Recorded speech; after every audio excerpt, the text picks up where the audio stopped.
الرحمن الرحیم د ریاضي زده کړې د چینل درنو مینوالو السلام علیکم ورحمت الله وبرکاته.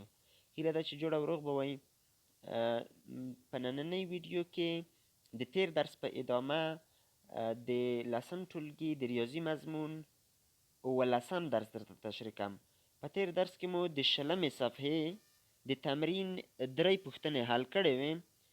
په نننۍ ویډیو کې به د هغې په ادامه 4مه پوښتنه حل کوو. له 4مې پوښتنې څخه شروع د تمرین تر پایه پورې چې 9مه پوښتنه کیږي.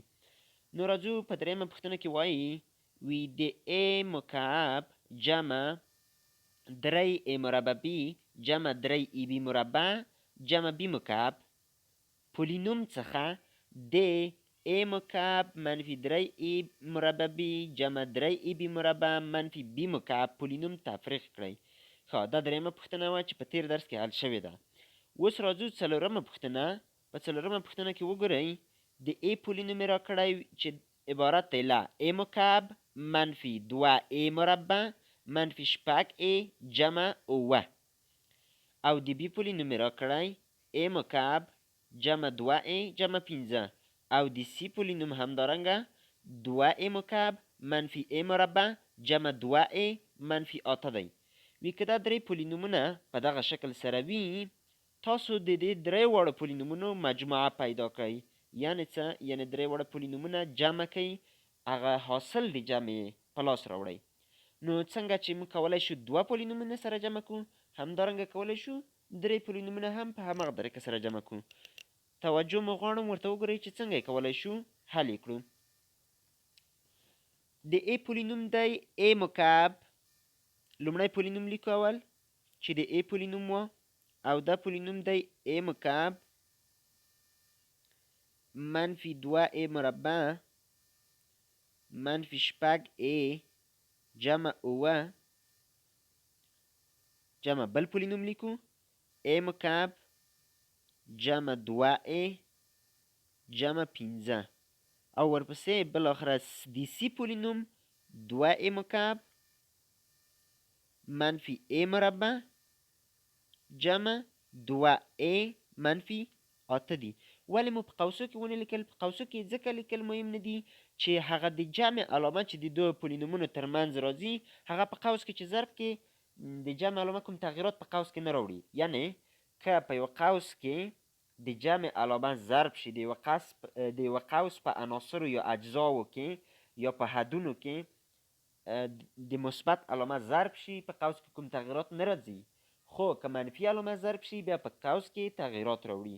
نو دا چې مثبت علامه تغییرات نه راوړي، موږ هم قوسونه لرې کړل او همداسې مو ولیکل. درې واړه پولینومونه ولیکل شول د جمع په حالت کې. اوس راځو مشابه حدونه پیدا کوو.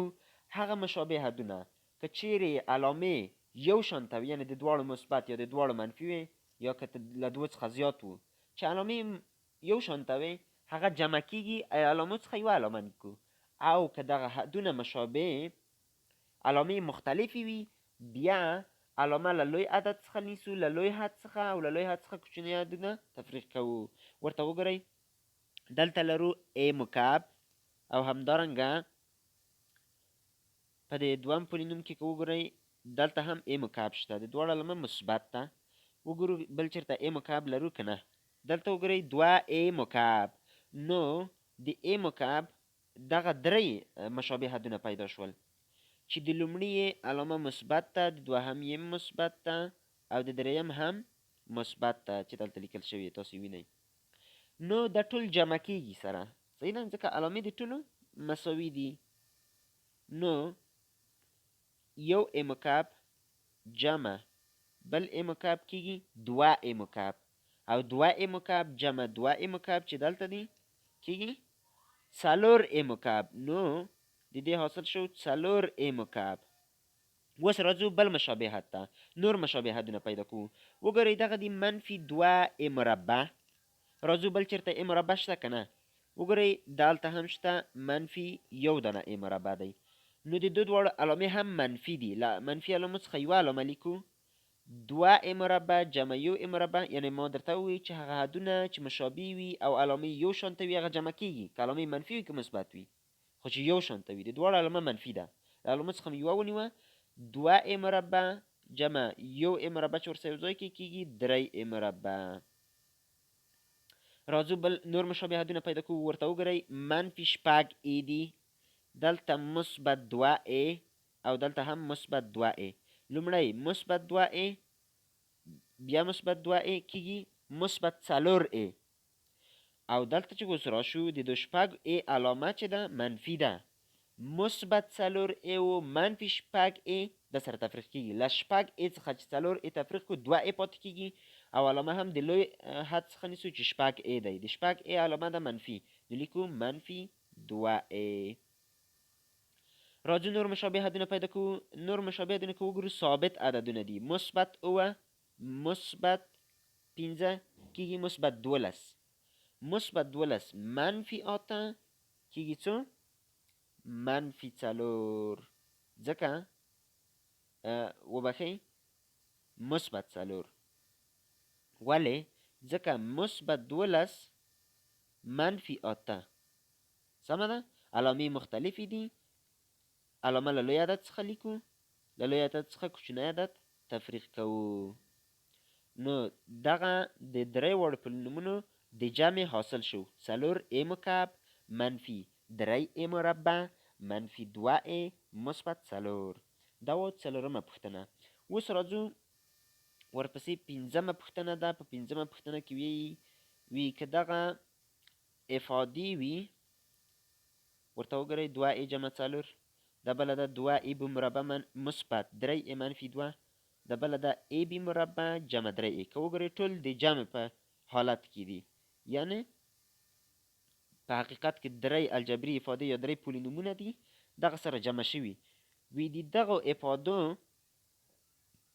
د جمع حاصل مساوي دی له. په حقیقت کې یوه 3 ځوابه پوښتنه ده، کوم یو سره مساوي دی؟ نو که چیرې موږ دغه 3 الجبري افادې یا پولینومونه سره جمع کړو نو موږ ته به صحیح ځواب په لاس راشي. بیا کولی شو موږ په دریو ځوابونو کې یو انتخاب کړو. راځئ چې دغه 3 پولینومونه هم سره جمع کړو او وروسته به بیا وګورو چې کوم یو ځواب سم دی. تاسو توجه ورته وکړئ. لومړی پولینوم دی دا چې ټول جمع کېږي سره، نو د جمع علامه چې په قوس کې ضرب شي کوم تغیرات نه راوړي. نو زه 3 واړه پولینومونه بې د دونه چې په قوسو کې ونیسم لیکم یې. ورته وګورئ ا ب مربع جمع 3 ا جمع 2 ا ب مربع جمع 3 ا منفي 2 مثبت 2 ا مثبت 4. ورته وګورئ دا 3 واړه پولینومونه مې ولیکل. اوس په دې کې مشابه عددونه جمع یا تفریق سره کوو. آخري حاصل یې په لاس راځي، د جمع حاصل یې. ورته وګورئ دا د ا ب مربع علامه یې مثبت ده. دلته 2 ا ب مربع علامه یې هم مثبت ده. بل ا ب مربع نه لرو، نو یو ا ب مربع جمع 2 ا ب مربع کېږي 3 ا ب مربع. راځو نور مشابه عددونه پیدا کوو. ورته وګورئ مثبت 3 ا دلته هم مثبت 3 ا او بیا لرو مثبت 2 ا. د ټولو علامې مثبت دي، له علامو څخه یوه علامه نیسو او عددونه یې جمع کوو. 3 ا جمع 3 ا کېږي 6 ا 6 ا جمع 2 ا کېږي 8 ا او پاتې شول ثابت عددونه منفي 2 مثبت 4. علامې مختلفې دي، له لوی عدد څخه کوچنی تفریق کوو. 4 نه چې 2 تفریق کوو پاتې به 2 شي. علامه هم له لوی عدد څخه نیسو مثبت 2. نو دغه یې حاصل شو 3 ا ب مربع جمع 8 ا جمع 2. راځئ اوس وګورو چې په هغه 3 ځوابو کې کوم یو صحیح دی. 3 ا ب مربع جمع 8 ا جمع 2. دلته وګورئ 3 ا ب مربع جمع 8 ا جمع 2. دغه یې هغه سم ځواب دی. شپږمې پوښتنې ته ګورئ. په شپږمه پوښتنه کې وی جمع یې کړئ. دلته وګورئ 3 پولینومونه یې موږ ته راکړي دي. وی دا 3 پولینومونه جمع کړئ. نو تاسو د پولینومونو جمع زده کړه. نور زه په تاسو باوري یم چې تاسو کولی شئ دغه پولینومونه سره جمع کړئ. نو تاسو دغه شپږمه پوښتنه در سره حل کړئ، وګورئ چې کولی شئ او که نه. زه به یې ځواب ولیکم، وګورئ چې تاسو هم همدغه ځواب را ایستلی شئ او که یې نشئ رایستلی. شپږمې پوښتنې ځواب درسه یادداشت کړئ او بیا یې له خپل ځان سره حل کړئ، وګورئ چې همدغه ځواب رایستلی شئ تاسو او که یې نشئ رایستلی. نو د دغه پوښتنې ځواب دی کله چې دغه درې واړه پولینومونه سره جمع کړو ځواب یې کېږي 3a مربع b مربع جمع 3a مربع منفي 2ab منفي 1. دغه یې ځواب کېږي. تاسو یې له ځان سره حل کړئ او وګورئ چې دغه ځواب رایستلی شئ او که نه. راځو اومې پوښتنې ته. په اومه پوښتنه کې ویلي وي که دوه الوتکې له یوه هوایي میدان یا هوایي ډګر څخه د یو بل مخالف لوري ته والوځي. دوه الوتکې دي، یوه دې طرف ته والوځي، یوه د بل طرف ته. که 2 ساعتونه وروسته د یوې الوتکې واټن له هوایي ډګر څخه د یوې الوتکې فاصله یا واټن له هوایي ډګر څخه په دغه اندازه سره وي، مایله، واحد یې مایل دی او مایل یا مایل، او د بلې الوتکې واټن له هوایي ډګر څخه 3x مربع منفي 50x مثبت 100 وي، نو تاسو څه وکئ؟ تاسو د دې دواړو الوتکو ترمنځ واټن پیدا کړئ، یعنې د دغو ځه عین تر دې ځه پورې دا ټول څو کېږي؟ نو تاسو پوهیږئ چې د لومړۍ الوتکې واټن که د دویمې الوتکې له واټن سره جمع کړو نو په حقیقت کې دغه ټول واټن به موږ ته په لاس راکړو. نو موږ راځو دغه دوه چې په حقیقت کې الجبري افادې دي دغه سره جمع کوو، چې جمع کړو په حاصل په لاس راځي. نو ورته وګورئ چې څنګه جمع کولی شو. بیا هم د پولینومونو جمع ده او زه باوري یم چې تاسو د پولینومونو جمع په ښه توګه زده کړې ده. وګورئ لومړی واټن یا فاصله چې وه x مربع جمع 2x مثبت 400 وه، سمه ده. او دویم واټن چې و د دویم الوتکې واټن 3x مربع منفي 50x مثبت 100 وه. نو راځو دا سره جمع کوو او هغه حاصل به یې موږ ته په لاس راشي. لکه څنګه مې چې مخکې ویل دغه مثبت علامه په دې قوس کې ضربیږي او چې دا پکې ضرب کړو هیڅ تغیرات په قوس کې نه راوړي، سمه ده.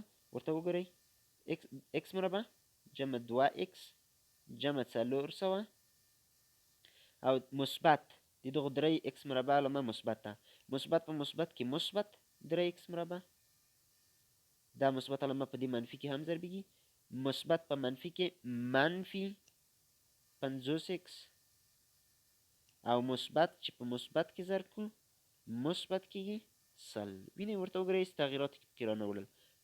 مثبت 3x مربع منفي 50x مثبت 100 مثبت 3x مربع منفي 50x مثبت 100 هېڅ تغیرات رانه وړل. نو موږ په همدې خاطر مستقیم ډول هماغسې لیکل بدون د دونه چې په قوسو کې ولیکو.